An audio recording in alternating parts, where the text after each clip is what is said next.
Hello from Shanghai, this is Chris. Welcome to another episode of China Currents, your weekly news report of what's trending in China. And let's start this episode by looking at TikTok. On March 13th, the US House of Representatives voted in favor of a bill titled Protecting Americans from Foreign Adversaries by Controlling Application Risks Act.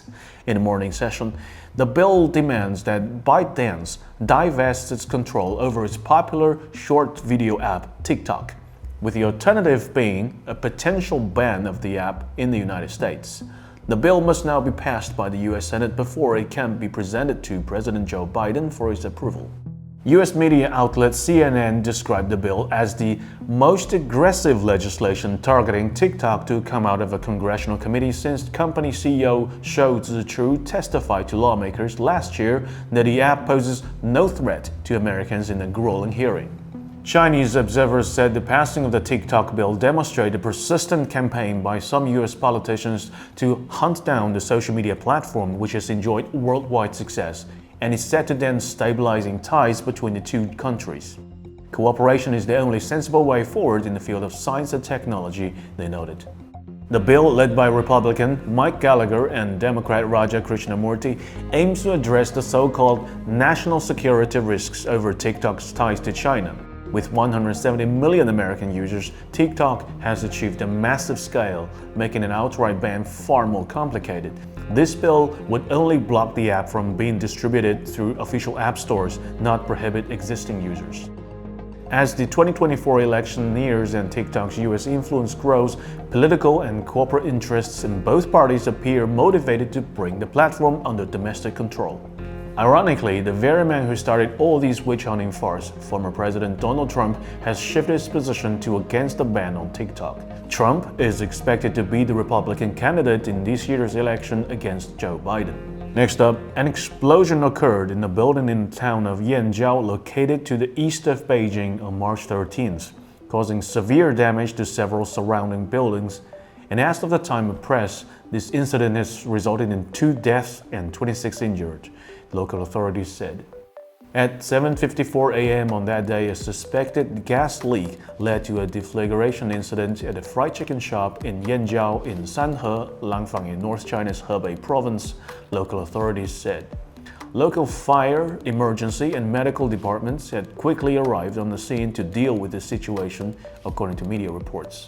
As of 1:30 p.m., 28 people have been recovered from the scene of the accident. Among them, 2 people have been confirmed dead and 26 were injured, according to Ji Hongtu, head of the Emergency Management Bureau of the Sanhe city, in an interview at the scene with China Central Television.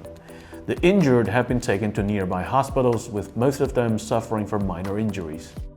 On March 14th, the local authority in Sanhe apologized for forcibly dissuading reporters from China Central Television and other media outlets from covering the incident.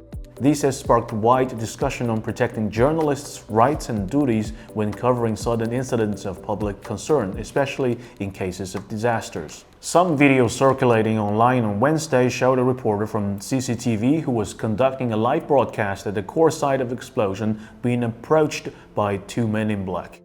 They blocked the camera and interrupted reporter's live broadcaster interview.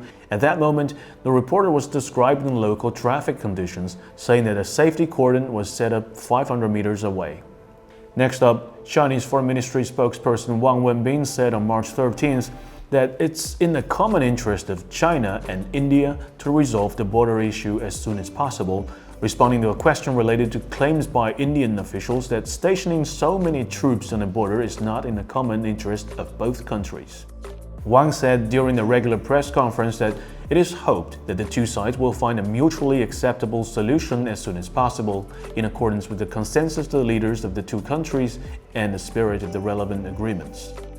According to a report from the Indian Express, India's External Affairs Minister S. Jaishankar said at a Monday event in New Delhi that he thinks it's in the common interest that the line of actual control should not play host to that many forces. It's also in common interest that China and India should observe agreements that they have, and it's not just in common interest, he believes it's also in China's interest as well. Next up, let's take a look at the Taiwan Strait.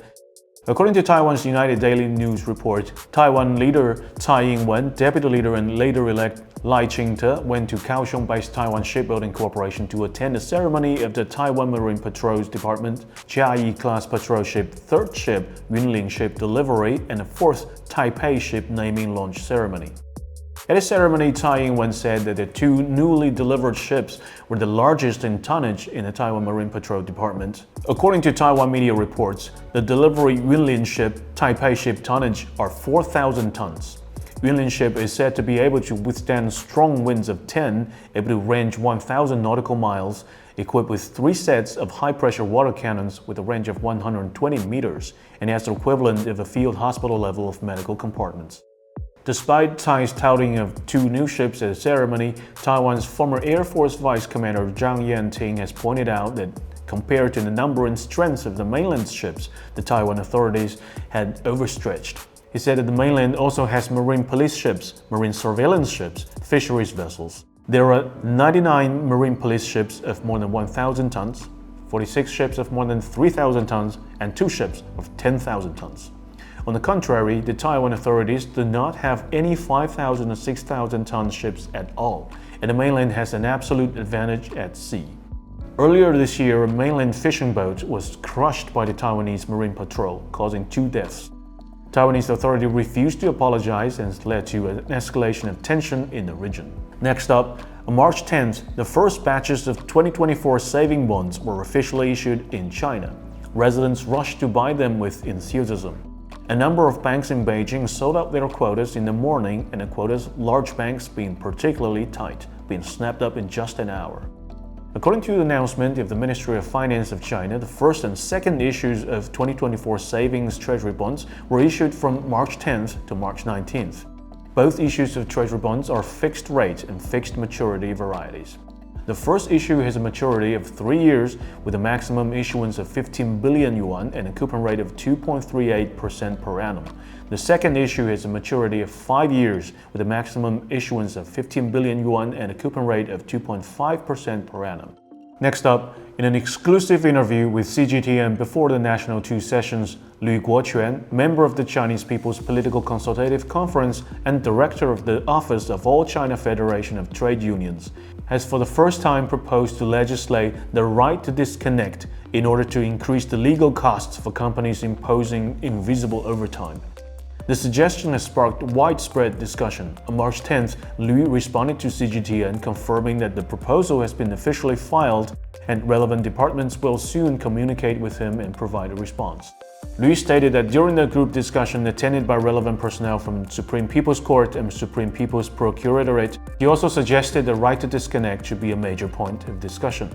He recommended conducting research in collaboration of the Ministry of Human Resources and Social Security and All China Federation of Trade Unions. Furthermore, Lu expressed the view that if employees are working online, they should receive appropriate compensation. Additionally, he argued that securing necessary living conditions at the expense of one's health is unsustainable for both business and workers. Last but not least, let's take a look at the EVs. During a recent interview, economist Fu Peng commented on the development of new energy industry, noting its positive direction. However, he highlighted that the industry has become fiercely competitive, with a significant price war escalating from last year to this one. According to Fu, the new energy vehicle sector is quickly experiencing its first round of overcapacity, which is fundamentally what has sparked the price competition. This trend actually started last year, and Fu predicts the current year could witness the most severe price war in the new energy vehicle market to date. Despite Fu's prediction, CATL, the world's largest manufacturer for car battery, has once again experienced a sharp increase in stock, soaring over 10% with a trade volume surpassing 7 billion yuan. According to reports, Morgan Stanley has indicated that the price war draws to a close. CATL is gearing up to enhance cost efficiency through a new generation of large-scale production lines and to expand its advantage in terms of return on net assets. Observing multiple turning points in the fundamentals of CATL, Morgan Stanley has upgraded the company's rating to overweight and selected it as a top pick in the industry. The firm has also raised its target price for CATL by 14% to 210 yuan. Well, that's all for today. Thank you for watching this episode of China Currents. If you have any thoughts and comments about our show, please reach us at the email address below. I'm Chris, looking forward to hearing from you, and see you next time.